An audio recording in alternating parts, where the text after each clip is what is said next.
บรรยากาศการจับจ่ายซื้อขายสินค้าของมวลชนในมื้อส่งท้ายปีเก่าวันที่ 31 ธันวาคม ปี 2025 เห็นว่ามีความคึกคืนและหนาแน่นเป็นพิเศษเป็นต้นอยู่ตามบรรดาตลาดจำหน่ายสินค้าประเภทต่างๆในทั่วนครเมืองจันทร์โดยเช้าของมื้อนี้ทีมงานข่าวของพวกเขาก็ได้ลงติดตามอยู่ภาคสนามอยู่ที่ตลาดหนนคอบ้านหนนคอเมืองไสเสถานครเมืองจันทร์ซึ่งถือว่าเป็นตลาดขนาดใหญ่แห่งหนึ่งของเมืองที่นำเอาสินค้าพืชผักจากทั่วทุกภาคของประเทศเข้ามาจำหน่ายสู่ตลาดในนครเมืองจันทร์ดังนั้นจึงเฮ็ดให้ตลาดแห่งนี้กลายเป็นจุดกระจายสินค้าหลักอีกแห่งหนึ่งของเมืองไสเสถาและมีประชาชนมาจับจ่ายซื้อสินค้าเป็นจำนวนหลายในแต่ละวันพิเศษในวันที่ 31 ธันวาคมมื้อสุดท้ายของปีแม้นจะคึกคืนและหนาแน่นเป็นพิเศษตั้งแต่ระยะเช้าจนฮอดตอนบ่ายซึ่งทานเวียงคำโลบันไซหัวหน้าจัดสรรตลาดหนนคอได้ให้สัมภาษณ์มาและอยากส่งท้ายปีเก่าต้อนรับปีใหม่ของทุกๆปีอยู่ตลาดแห่งนี้แม้นจะคึกคืนเป็นพิเศษทั้งแม่ค้าสาวขายและผู้คนที่มาซื้อสินค้าจำนวนหลายเพื่อกะเกี่ยมจัดงานสังสรรค์งานเลี้ยงและงานต่างๆเพื่อเฉลิมฉลองส่งท้ายปีเก่าต้อนรับปีใหม่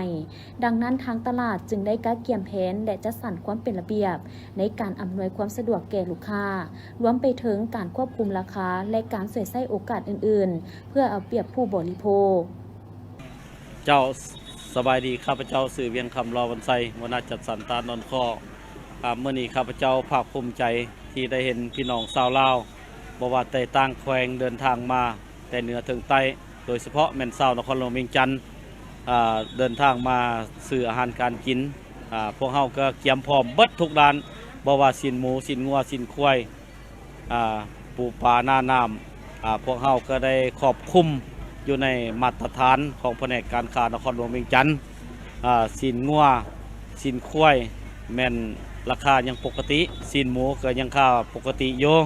และข้าวสารอาหารแห้งก็ราคาปกติเป็นพืชเป็นผักความตอบสนองความเฮียงห้องต้องการของสังคมถือว่าตลาดของพวกเฮายินดีต้อนรับพ่อค้าแม่ค้าเอามาหลายต้นเป็นผักเป็นมีซีซอมและอื่นๆราคายังปกติบ่ได้ขึ้นราคาเพื่อโอกาสอันสง่าราศีนี้ข้าพเจ้าก็ต่างหน้าทางห้องการจัดสรรตลาดนนคอพวกเฮาก็ได้ยังยืนนะครับตลาดมาตรฐานเมื่อวันที่21 เดือน 11 2025 นี้ดังนั้นข้าพเจ้าจึงได้เชิญชวนสิ่งกลางพวกเฮาก็มีได้มาตรฐานดีถ้าว่าผู้ใดเฮ็ดขี้ลักขี้โลภบ่มีจรรยาบรรณจรรยธรรมพวกเฮาเชิญเพื่อให้ห้องการพวกเฮาจะได้ปรับใหม่เทื่อละล้านถ้าว่าพ่อค้าแม่ค้าเฮ็ดบ่ให้สปริงเลสทั้งผู้ซื้อและทั้งผู้ขายพวกเฮาตลาดนนทขอเฮาพร้อมแล้วได้เปิดโอกาสให้ชาวค้าขายบ่ว่าแต่ภาคเหนือภาคกลางภาคใต้ได้เดินทางมาซื้อมาขายแลกเปลี่ยนสินค้าซึ่งกันและกันณโอกาสอันสง่าราศีนี้ส่งท้ายปีเก่าแล้วก็เตรียมต้อนรับปีใหม่จะมาถึงนี้คือมื้อนี้วันที่31เดือนธันวาอาจจะสิ้นสุดมื้อแรงนี้แล้วก็ก้าวเข้าสู่2026เดือนมังกรเดือน1เนาะพร้อมกันนั้นพวกเฮาก็ได้คำนำรับต้อนเพื่อกะเกียมความพร้อมให้กองประชุมของพรรคของรัฐเฮาคือวันที่6ที่72026เดือนมังกรนี้ให้ปรากฏผลเป็นจริงขอให้ผู้นำพรรครัฐของพวกเฮาสีนำพาเฮ็ดให้ตลาดของพวกเฮาหรือว่าประเทศศาสตร์ของพวกเฮาเจริญรุ่งเรืองแต่เหนือถึงใต้สะดวกสบายเส้นทางคมนาคมขนส่งสินค้าประเภทอื่นๆและก็ณโอกาสนี้ข้าพเจ้าได้ขอบใจได้มีทั้งแผนกกระทรวงเกษตรกรรมป่าไม้เพิ่นก็ได้รับนำมายศหรือว่าเดียนไส้สันหนึ่งเนาะให้นับแต่ปี1965ฮอดปี2025ได้60ปีตั้งกระทรวงเกษตรกรรมป่าไม้เพิ่นก็ได้ระดมพ่อแม่ประชาชนเลี้ยงปูเลี้ยงปลาปลูกพืชผักธัญญาหารส่งให้ตลาดเป็นสินค้าพอประเทศเฮาก็บางครอบครัวเพิ่นก็ได้มาส่งขายอยู่ตลาดนนคออันใดบ่จำเป็นพวกเฮาก็บ่อยากนำเข้าเฮ็ดให้ประชาชนเฮามีรายได้เจือจุนครอบครัวชีวิตการเป็นอยู่บ่ว่าทหารตำรวจอยู่ตลาดของพวกเฮานี้ พืชผักแม่นทึกหลายเนาะโลหนึงประกาศซ่อมก็ 8,000 10,000 กีบเบื้องมันลงกัน 2-3 มื้อหลังกันก็ลง 5,000 กีบเนาะอันนี้ข้าพเจ้าเชื่อมั่นว่าผู้ที่อยู่ต่างแขวงอยู่ไสก็ดีมีเงื่อนไขอย่าลืมเลี้ยงปูเลี้ยงปลาเฮ็ดผักสวนครัวเฮ็ดให้ประชาชนเฮานี่มีชีวิตการเป็นอยู่เพิ่มพูนผลิตผลมีรายได้เจือจุนครอบครัวเนาะถ้าว่าณโอกาสนี้ข้าพเจ้าก็แสดงความสมเชยให้พี่น้องเฮาจงมีสุขภาพเข้มแข็งมีความสามัคคีเป็นต้นแม่นแต่เหนือถึงใต้ตลอดปลอดภัยเส้นทางนคมขนส่งบ่ว่าทางรถไฟแล้วก็ทางบกทางอากาศพวกเฮาตลาดประเทศเฮาก็ท่วมพร้อมเนาะเฮ็ดให้ประชาชนนี่เข้าถึงสถานที่ปลูกผังเลี้ยงสัตว์ได้อันนี้ข้าพเจ้าขอบใจนำการนำภาครัฐทุกคนนับแต่หากฐานจนหอดการนำสูงสุดจะจงมีสุขภาพเข้มแข็งพร้อมกันสีนำพา2 นาทียุทธศาสตร์คือปกปักรักษาและสร้างสาข้าพเจ้าเพียงคำรอมันใส่ขอบใจสบายดี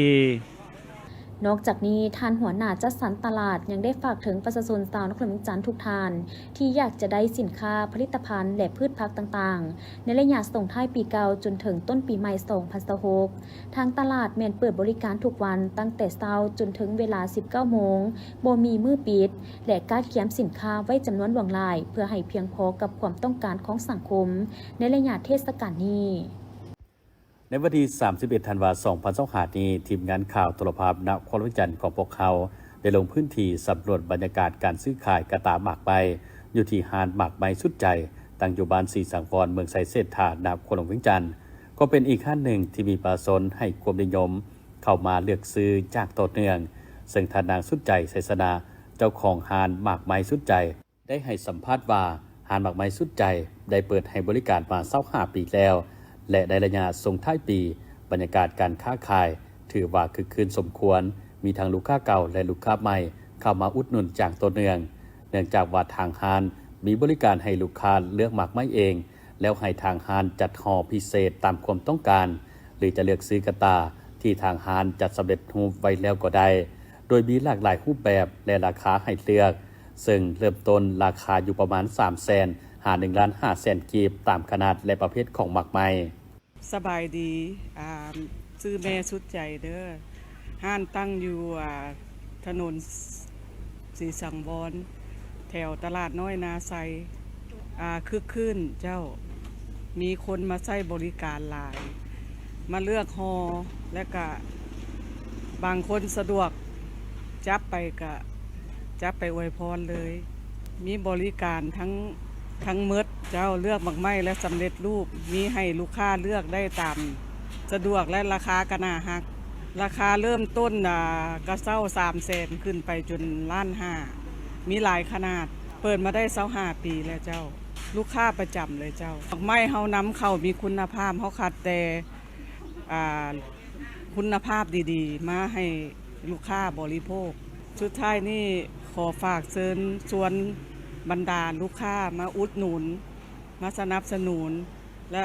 ปีใหม่ฟ้าใหม่นี่ก็ขอให้ลูกค้ามีสุขภาพแข็งแรงร่ำรวยสถานที่ตั้งอยู่ตลาดถนนสีสังวรบ้านหนองบอนเมืองไซเศรษฐาเบอร์โทร555514201ในโอกาสนี้ทานนางสุดใจไสสนาก็ได้ฝากเชิญชวนประชาชนและผู้ที่กำลังซอกหากระตาหมากไม้เพื่อไปมอบอวยพรระยะปีใหม่นี้ให้สามารถเข้ามาเลือกซื้อได้อยู่ที่ห้านหมากไม้สุดใจบ้านสีสังวรเมืองไซเศรษฐานครหลวงเวียงจันทร์เพื่อร่วมกันส่งมอบความหมายและความปรารถนาดีให้แก่กันและกันในปีใหม่พิธีเปิดการก่อสร้างโครงการสายส่งและสถานีไฟฟ้า230 กิโลโวลต์ท่าเวียงหานาเพียป้อมปิกหามหาไซและเฉลิมฉลองการดำเนินงานครบรอบ2 ปีของ ของบริษัทสายส่งไฟฟ้าแห่งชาติลาวจำกัด EDLT ได้จัดขึ้นในวันที่29ธันวาคม2025ที่โรงแรมคลาวพาซานครหลวงจันทร์โดยการให้เกียรติเข้าร่วมของท่านเฉลิมไซกรมศิษย์รองนายกรัฐมนตรีแห่งสาธารณรัฐประชาธิปไตยประชาชนลาวท่านหลีซีเจินที่ปรึกษาเศรษฐกิจการค้าสถานทูตจีนประจำลาวท่านหลีเจี้ยนเซอร์หัวหน้าวิศวกรใหญ่บริษัทตาข่ายไฟฟ้าภาคใต้จีน CSG พร้อมด้วยบรรดาผู้ต่างหน้าจากภาครัฐและวิสาหกิจของทั้งสองประเทศเพื่อร่วมกันเป็นสักขีพยานให้แก่การร่วมมือด้านพลังงานไฟฟ้าลาวจีนที่ก้าวเข้าสู่ระยะใหม่ท่านจันทบูรณ์สุขอรุณรองรัฐมนตรีกระทรวงอุตสาหกรรมและการค้าได้กล่าวในพิธีว่าบริษัทสายส่งไฟฟ้าแห่งชาติลาวจำกัด EDLT แม่นโครงการตัวแบบในการจัดตั้งปฏิบัติแผนแม่บทว่าด้วยการสร้างคู่ร่วมชะตากรรมลาวจีนทั้งเป็นการเล็งสร้างแนวทางเศรษฐกิจลาวจีนและฮัดแน่นการร่วมมือด้านพลังงานไฟฟ้าในระยะ2 ปีแห่งการดำเนินงาน EDLT ได้ยึดมั่นภารกิจในการช่วยสาธารณรัฐประชาธิปไตยประชาชนลาวแก้ไขปัญหาความยุ่งยากด้านการพัฒนาพลังงานไฟฟ้าสุขยุการร่วมมือให้มีผลสำเร็จท่านหลีซี่เจินได้กล่าวว่าภายใต้การชี้นำทางด้านยุทธศาสตร์ของผู้นำทั้งสองประเทศการร่วมมือด้านไฟฟ้าลาวจีนได้พัฒนาอย่างก้าวกระโดด EDLT ในน้ำเป็นเวทีสำคัญของการร่วมมือด้านพลังงานได้วางรากฐานอันหนักแน่นให้แก่การวางแผนก่อสร้างตาข่ายไฟฟ้าเอกภาพแห่งชาติทั้งเป็นการสุขยูระดับความปลอดภัยและประสิทธิภาพการดำเนินงานของบรรดาแขนงอุตสาหกรรมที่สำคัญในลาวให้ก้าวสู่ระดับใหม่ท่านหลีเจี้ยนเซอร์ได้ขึ้นกล่าวรายงานให้ฮู้ว่าในระยะ2 ปีของการดำเนินงานตัวจริง EDLT ได้สร้างผลงานที่พ้นเด่นในหลายด้านได้สำเร็จการจัดตั้งปฏิบัติบรรดาโครงการสายส่งทั้งหมดในระยะการคุ้มครองทำอิฐได้เข้าร่วมอย่างเลิกเซิงในการสร้างแผนพัฒนาพลังงานไฟฟ้าแบบยืนยงและระยะยาวของลาวซึ่งได้รับการรับรองและอนุมัติจากกระทรวงอุตสาหกรรมและการค้าสุ่มใส่สุกยุโครงการเชื่อมต่อตาข่ายไฟฟ้า500 กิโลโวลต์ลาวจีนซึ่งปัจจุบันมีความคืบหน้าแล้ว86 ส่วนห้อยด้านความเสถียรภาพของตาข่ายไฟฟ้าหลักได้มีการพัฒนาแบบก้าวกระโดดอย่างเป็นประวัติศาสตร์ในปี 2025สามารถลดพรเหตุการณ์ไฟฟ้าตกอยู่สถานีไฟฟ้ารถไฟลาวจีนได้ถึง83 ส่วนห้อยลดพรอัตราไฟฟ้าดับของสายส่งลง63 ส่วนห้อยและสร้างระบบการคุ้มครองความเสี่ยงด้านความปลอดภัยด้านการสร้างตาข่ายไฟฟ้าอัจฉริยะและการกำหนดมาตรฐานได้มีบาทกาวที่สำคัญได้นำไซโดรนและระบบติดตามออนไลน์เข้าในการคุ้มครองสายส่งอย่างกว้างขวางสามารถสร้างแบบจำลอง3 มิติและกวดการละเอียดได้ทั่วถึงนำไส้ AI เพื่อจำแนกข้อบกพร่องและจุดเสี่ยงได้15 ประเภทเป็นต้นแมนไฟไหม้ลามป่าและการแตกของจอกกันไฟหรืออินซูเลเตอร์นอกจากนี้ยังเป็นข้างทำอิฐที่ได้นำใช้เทคโนโลยีใหม่ในต่างประเทศเช่นการกวดกาด้วยรังสีผ่านโดรนในพิธีคณะประธานได้ร่วมกันกดปุ่มเพื่อเปิดการก่อสร้างโครงการสายส่งและสถานีไฟฟ้า230 กิโลโวลต์ท่าเวียงหามหาไซอย่างเป็นทางการซึ่งเป็นโครงการหลักในการเชื่อมต่อระบบตาข่ายไฟฟ้าในทั่วประเทศแต่เหนือฮอดใต้มีมูลค่าการลงทุนทั้งหมด 89.52 ล้านดอลลาร์สหรัฐแผนการก่อสร้างรวมมีการสร้างสถานีไฟฟ้า230 กิโลโวลต์มหาไซใหม่1 แห่งก่อสร้างสายส่งระบบวงจรเดียว230 กิโลโวลต์ป้อมปีกหามหาไซยาว91 กิโลเมตรและสายส่งระบบวงจรคู่230 กิโลโวลต์นาเพียหาทาเวียงยาว44 กิโลเมตรภายหลังโครงการดังกล่าวสำเร็จสมบูรณ์จะช่วยเพิ่มทวีความเข้มแข็งให้แก่โครงสร้างตาข่ายไฟฟ้าระหว่างภาคเหนือและภาคกลางของลาวอย่างหลวงลายพร้อมทั้งสามารถตอบสนองความต้องการด้านพลังงานไฟฟ้าเพื่อหับไส้ให้แก่การพัฒนาเศรษฐกิจสังคมภายในประเทศพิธีเปิดอย่างเป็นทางการได้จัดขึ้นที่ห้องหมอแม่และเด็กเกิดใหม่บ้านหนองพญาเมืองไสธานีนครหลวงจันทร์โดยมีท่านบุญแฝงภูมิมาลัยศิษย์อดีตรัฐมนตรีกระทรวงสาธารณสุขท่านอานีไซหัวหน้าบริษัทความหวังใหม่พร้อมด้วยคณะผู้อำนวยการห้องหมอแม่และเด็กเกิดใหม่เข้าร่วมสำหรับการเฮ็ดเด็กในหลอดแก้วแม่นเทคโนโลยีทางการแพทย์ที่ทันสมัยซึ่งจะสามารถช่วยคู่ผัวเมียที่บ่สามารถมีลูกได้ตามธรรมชาติซึ่งขบวนการดังกล่าวจะได้นำเอาไข่ของแม่มาผสมกับอนุพันธ์น้ำอสุจิ ของพออยู่นอกห่างกายในห้องทดลองจากนั้นจึงนำเอาตัวอ่อนที่มีคุณภาพดีกลับคืนเข้าหมดลูกของแม่การปิ้นปัวด้วยวิธีดังกล่าวมีประโยชน์หลายอย่างเช่นผู้ที่มีปัญหาท่อน้ำส่งไข่อุดตันอนุพันธ์อ่อนแอและสาเหตุอื่นๆที่เฮ็ดให้บ่สามารถถือพาได้ตามธรรมชาติพร้อมนี้ยังเพิ่มโอกาสการถือพาโดยเฉพาะแม่หญิงที่มีอายุหลายขึ้นหรือปัญหาสุขภาพที่ส่งผลต่อการมีลูกป้องกันพยาธิทางพันธุกรรมสามารถกวดกาตัวอ่อนก่อนนำเข้าหมดลูกเพื่อหลีกเลี่ยงพยาธิทางพันธุกรรมบางชนิดเจ้าตระสมจากข่าวดีของวงการแพทย์ในการส่งท้ายปีเก่าและต้อนรับปีใหม่ของประเทศลาวของพวกเขาแล้วข่าวต่อไปจะพาท่านผู้ชมไปติดตามโรงเรียนสถาพรได้มีการจัดพิธีเปิดงานแข่งขันกีฬาครั้งที่5ทั่วโรงเรียนประจำปี 2025-2026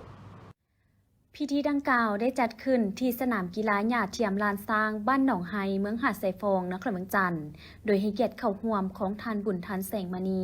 ห้องหัวหน้าแผนกศึกษาธิการและกีฬานครเมืองจันทน์ท่านวายุเฮงดาวงไซหัวหน้าห้องการศึกษาธิการและกีฬาเมืองศรีสัตนาคท่านนางคำศิริพรสุนทวงศ์ผู้อำนวยการโรงเรียนสถาพรและท่านอภิเดชไพศวัฒน์คณะบริหารงานโรงเรียนสถาพรพร้อมด้วยพนักงานครูอาจารย์สมาคมพ่อแม่นักเรียนและน้องนักเรียนเข้าร่วมอย่างเป็นกระบวนการฝึกฟื้นท่านนางคำศิริพรสุนทวงศ์กล่าวว่าการจัดกิจกรรมแข่งขันกีฬาในเทื่อนี้แม้นเพื่อเสริมทักษะและพรสวรรค์ทางด้านกีฬาให้แก่นักเรียนช่วยให้เขาเจ้าเป็นคนกล้าแสดงออกมีความกล้าหาญหลายขึ้นพร้อมกันนั้นก็ยังมีรายการแสดงหลากหลายรายการและในการแข่งขันครั้งนี้ซึ่งประกอบมีทั้งหมด65รายการและบางประเภทกีฬาก็ได้แข่งขันสำเร็จไปแล้วในระหว่างวันที่ 13-19 ธันวาคม 2025เป็นต้นแมนกีฬาเปตังกะโตดอกปีไก่ป่านทรงยิงซ้ายป่านเตะและบรรดากิจกรรมอื่นๆอีกหลายอย่าง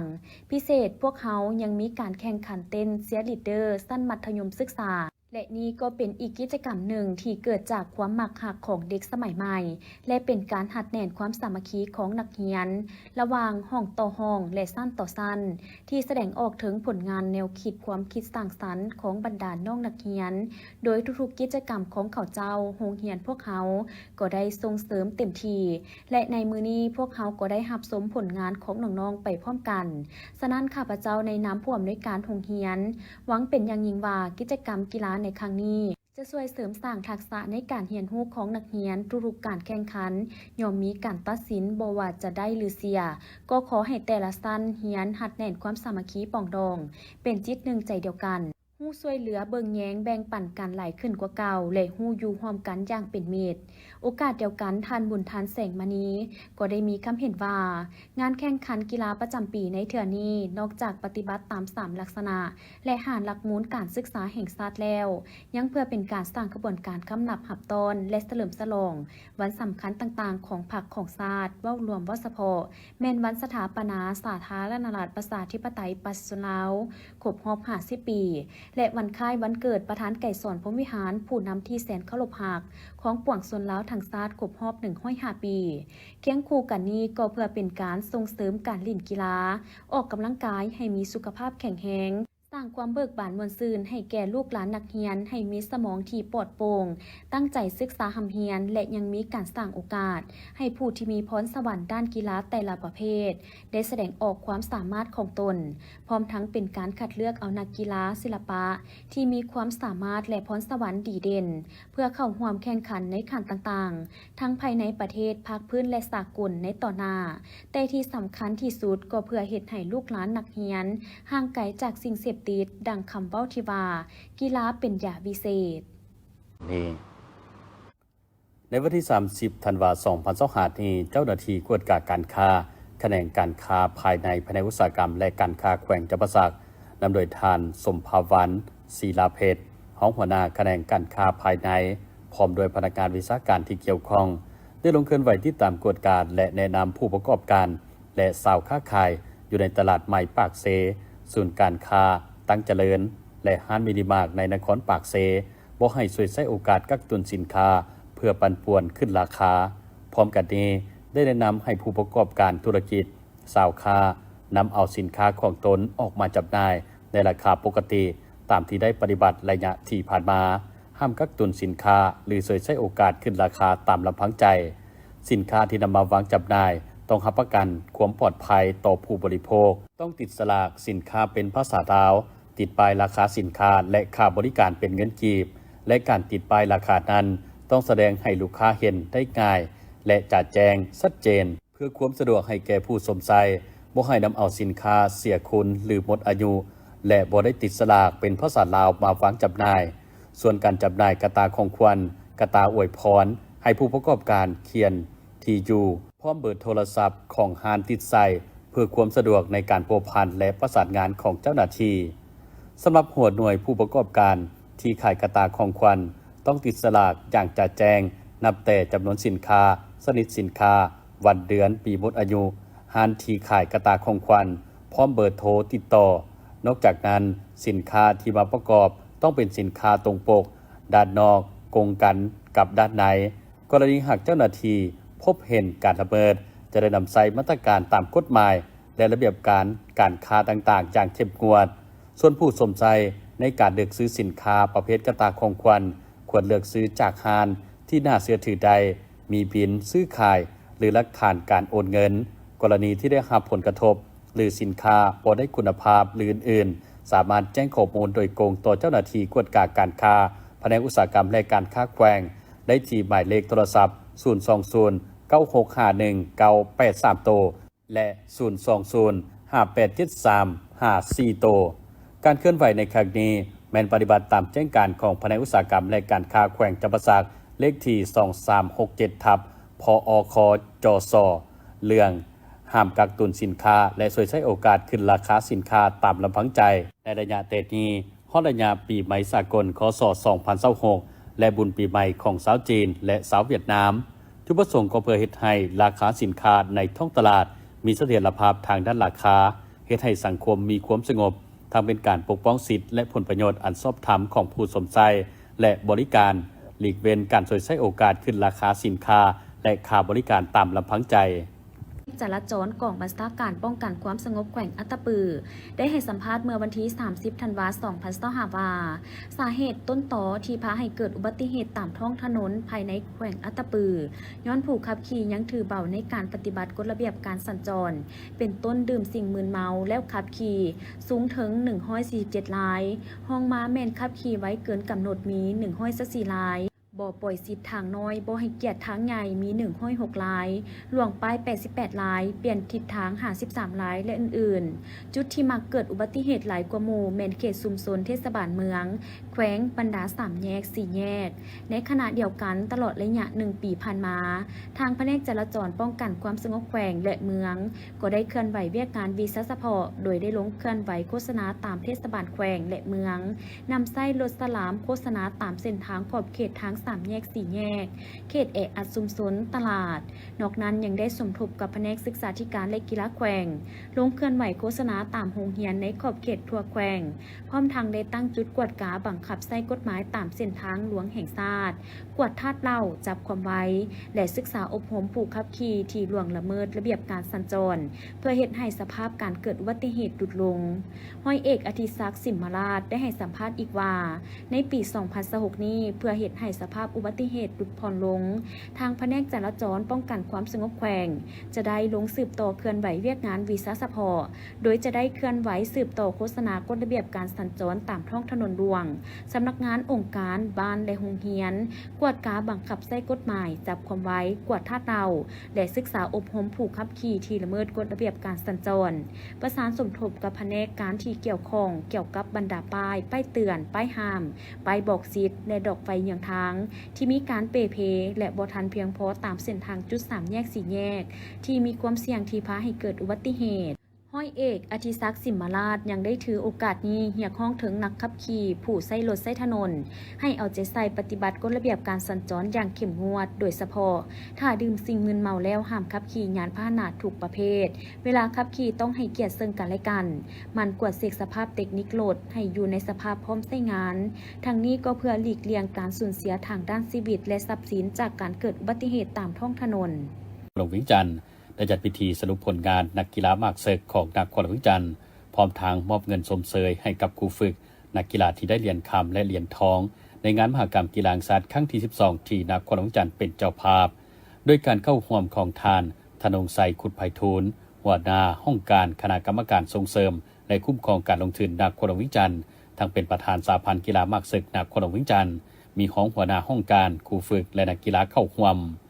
ในพิธีทานธนงไสขุดไพฑูรย์ได้มีคำเห็นกล่าวต่อพิธีว่า